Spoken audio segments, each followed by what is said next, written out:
probably familiar with the term friends to lovers, which is a trope or recurring theme found in entertainment that involves two people beginning their relationship as friends and ending as lovers. A subcategory of this trope is childhood friends to lovers, a theme in which two people become friends as children or adolescents and become lovers later. The childhood friends to lovers trope can be found in stories dating back to ancient civilizations, both Indian and Western, thereby making it one of the oldest romance tropes to exist. I consider it a legacy trope.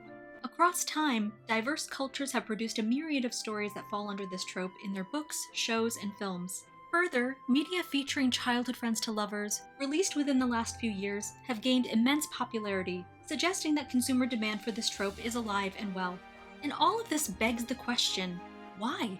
Why has this trope existed for so long, and why is it so universally loved? In this video, let's attempt to answer this question broadly, and then dive into a case study, the thumbnail film 96.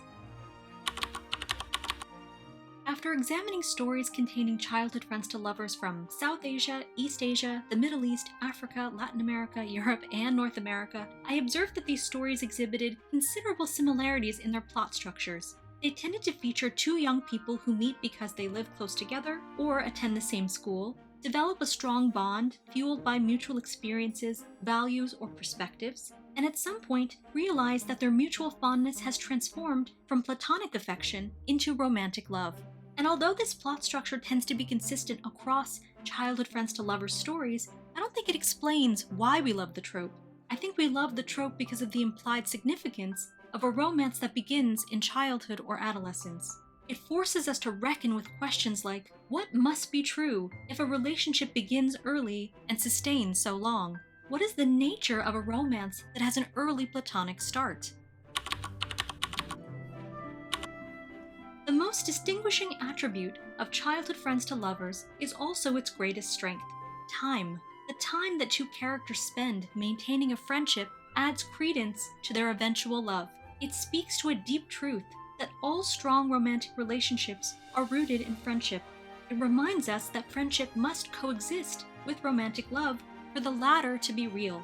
Otherwise, one could argue that two people are simply infatuated with or lust for each other. YouTuber Lindsay Young called childhood friends to lovers the ultimate slow burn, and I agree with her. A romance that develops over years can age like fine wine, deepening with every passing year. Additionally, a friendship that begins in childhood or adolescence is special for a few reasons. 1. Young people tend to have fewer ulterior motives compared to adults. And by that, I mean that in these stories, young people tend to engage in friendship for the sake of friendship, not with the mindset of converting the friendship into romantic love. Young people have an immature understanding of what romantic love even is. They're too inexperienced to know, and they're not focused on it yet. Therefore, when we see two young people who sustain a friendship over years, it gives us confidence that their bond, both platonic and romantic, is based on true connection, not selfish desire. 2. Young people tend to undergo formidable experiences in quick succession that shape their adult identities, such as struggles with social conformity, school graduation, and early vocational training. Young people who remain good friends throughout these experiences tend to bond over them, and these shared experiences can give way to deep emotional intimacy. If childhood friends remain by each other's side throughout major life events and their best and worst moments, this provides us with a sense of security that they will continue to do so as a couple. Now that we've discussed childhood friends to lovers broadly, let's discuss a case study and why it's so effective, in my opinion.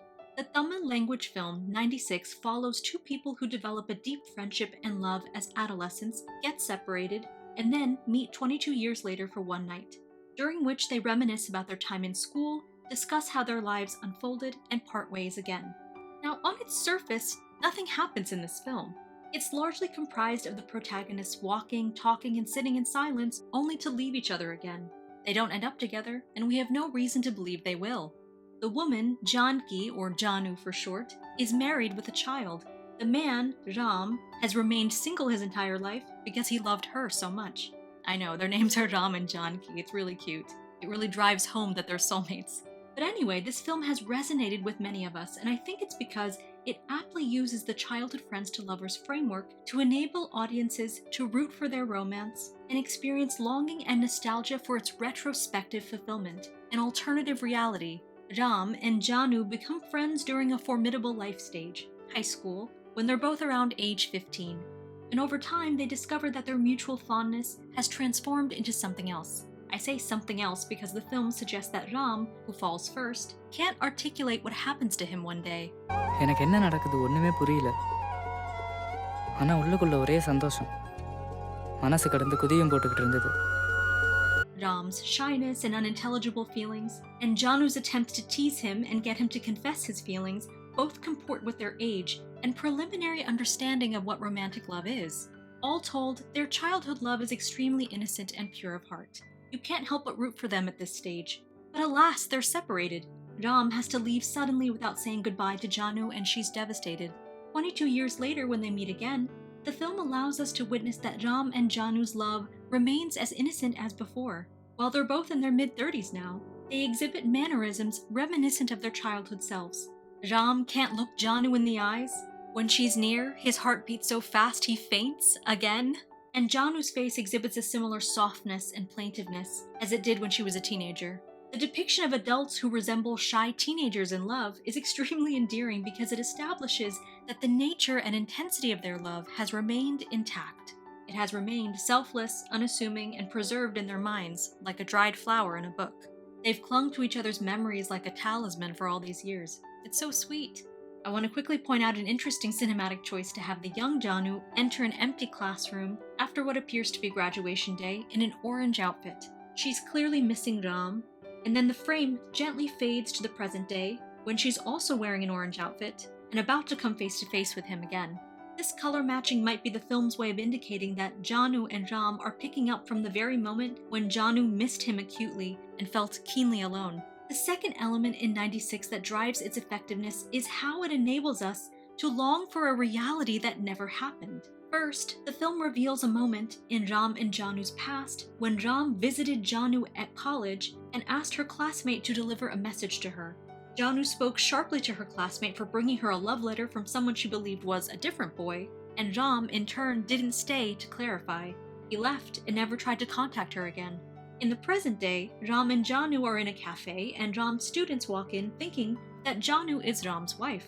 Janu plays along, saying, அப்படிலாம் இல்ல love மேரேஜ்னால யார்கிட்டயும் சொல்லல. When the students ask how Ram proposed to her, Janu revisits the story of how Ram visited her at college, but changes it, saying, அதுக்கப்புறம் நடந்ததெல்லாம் என் கனவுலையாவது நடந்துராதான்னு நான் ஏங்குனது.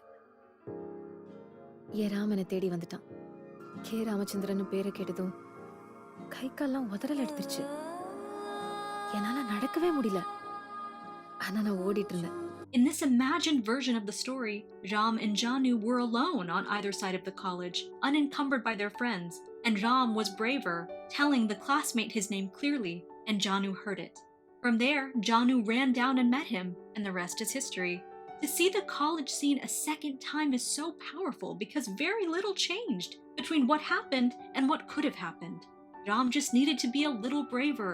Janu just needed to hear his name. It's enough to make the audience think that might have changed everything. Their lives might have been completely different. At this point in the film, I imagine that audiences felt a deep longing for this alternative reality. Ram and Janu could very well have been husband and wife. They could have been together their entire lives. At the end of the film, Ram and Janu stand together as long as possible in the airport, clinging to their final moments together before Janu needs to board.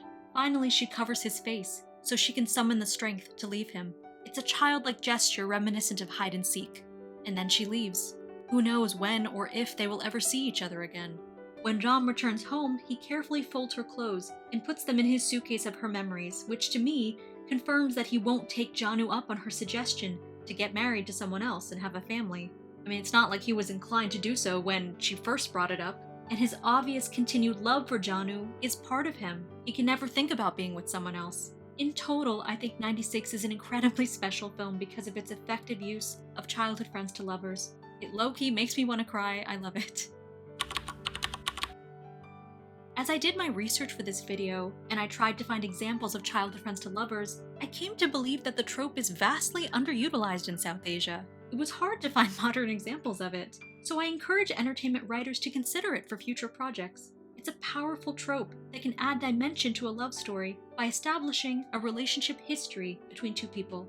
Let me know your favorite childhood friends to lovers story, Indian or not, and I will see you next time. Bye!